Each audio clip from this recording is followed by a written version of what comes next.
Okay, so what we're going to be talking about today is changing from standard to slope-intercept form. So there's two steps. You're going to move the x, divide by the number in front of y. And slope-intercept form is going to be y equals mx plus b.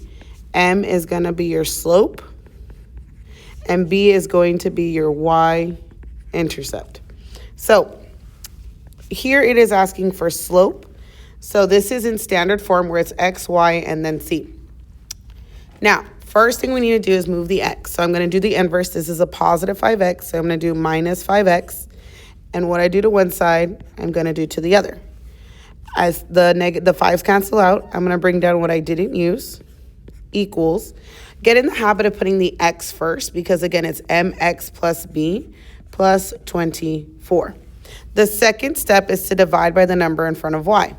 Well, the number in front of y is going to be negative 12. So I'm going to divide by negative 12. And what I do to one side, I'm going to do to the other. So then my y's canceled out. My negative 12's canceled out. Then what you're going to do in your calculator is you're going to put negative 5 divided by negative 12. That just gives you a positive 5 over 12.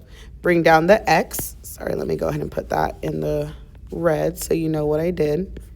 5 over 12, bring down the x, and then you're going to go ahead and take 24 divided by negative 12, which just gives you a negative 2. Now you're in slope-intercept 4, but it's asking for the slope. Well, the slope is going to be the number in front of the variable. So this is m. M stands for slope, which is going to be 5 over 12. So your answer is 5 over 12.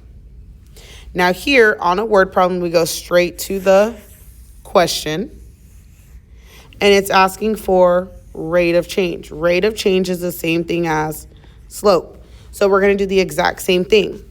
I have 5x minus 8y is equal to 40. Step 1, move the x.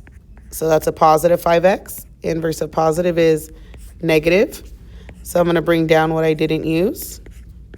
Always put the x first, and that's a positive 40. You're going to divide by the number in front of y.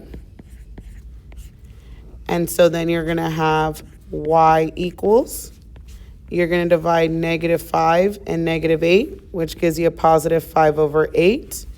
Drop down the x, and then you're going to have 40 divided by 8, and then that's going to be negative 5. So then your slope is going to be 5 over 8, which is going to be C.